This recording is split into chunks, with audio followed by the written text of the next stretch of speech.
Okay, I'm gonna do a video here and show you how to water your hanging baskets and your plants to keep them nice and happy and healthy.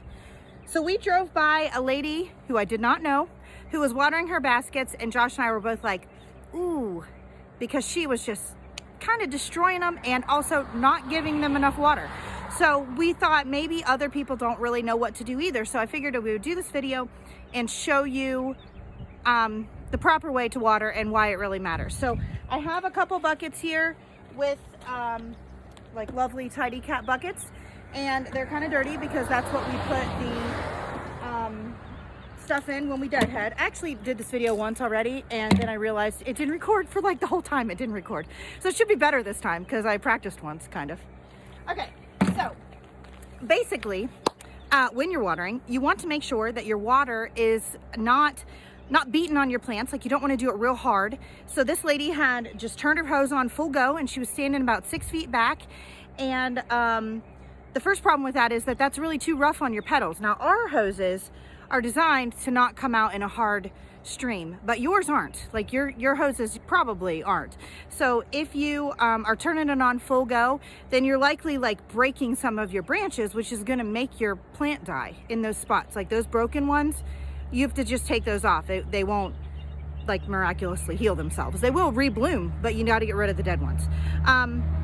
The second problem is that you're not getting enough water to your plants when you do that. So I'm going to show you what she did and show you the proper way to do it and show you the difference in how much water your plant gets.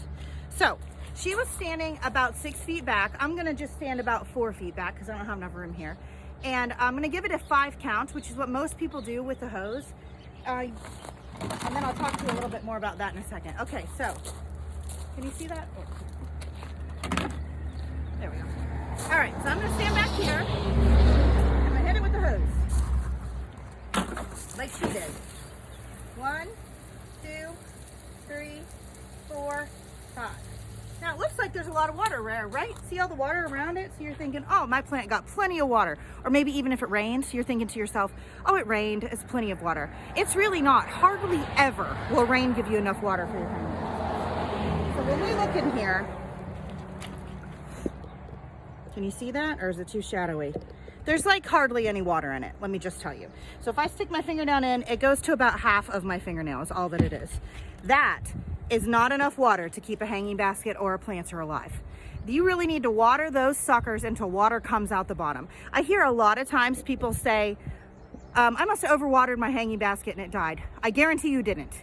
Unless your hanging basket has no holes, which I've never seen a hanging basket with no drainage holes, but if your hanging basket had no drainage holes, that would be the only way you could overwater it. Otherwise, water that sucker till water comes out the bottom. And you might even, on the real hot days, if you're sitting in full sun, you might even need to water twice a day. That's what we do. We have all our baskets on our back deck, look beautiful, and we haven't even been fertilizing them because we just haven't really had time. So we've just been watering them, but when we go up there and it's real hot, at the end of the day, I'll just pick them up, and if they feel light, then I just water them again. It only takes a second. Well, maybe like 20 seconds. So that is how she was watering. Now let me show you how you really should water.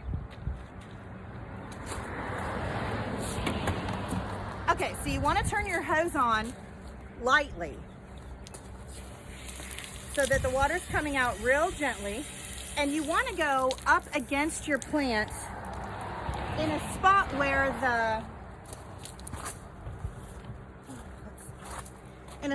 the flowers and stems aren't. So if you're just hitting your stems with water, first of all, it might break them, but also all that water sitting on the blooms and the leaves is not good for the leaves. You want to try to get down to the dirt as much as you can. Now, sometimes because they're so big, that's really impossible, but you just want to try to do it as best you can. So in this one, I mean, that's a pretty full big basket. So I would just kind of put my hose down into one of these little holes and give it a little dribble down there. So I'll show you that in a sec. But for a minute, let me show you it in here, and then you can see the difference. So I will put it right up against it, turn it on just a little dribble. 1, 2, 3, 4, 5. Now we usually, when we're hand watering our hanging baskets, we'll give it more like an 8 count or a 10 count if they're really dry. But I'm just trying to show you the difference with 5 count. So this is enough water for a hanging basket. Should be anyway, unless it was super duper dry. So if I stick my finger in here, that goes up to my second knuckle of water. That's actually a good bit of water for a hanging basket or a planter. So anything 10 inches, I dropped you. Anything 10 inches or bigger is really what you want there. So again, let's show you it on my basket. So I would put this hose down in here, turn it on a little bit and count. We would do it probably counting to 8 or until water comes out the bottom. So if I did this in at my house, if I watered and I counted to 8 and no water was coming out the bottom, I would do it again until water did come out the bottom personally, because we want to make sure they're nice and soaked.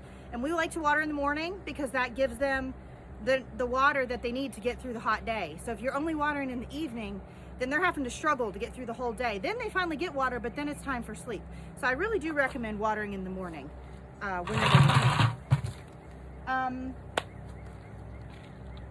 I felt like there was something else I wanted to tell you, but I guess that's all I can really think of for right now.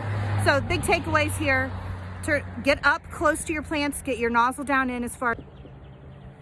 Don't hit them real hard with the water, and make sure the water's coming out the bottom. All right, bye.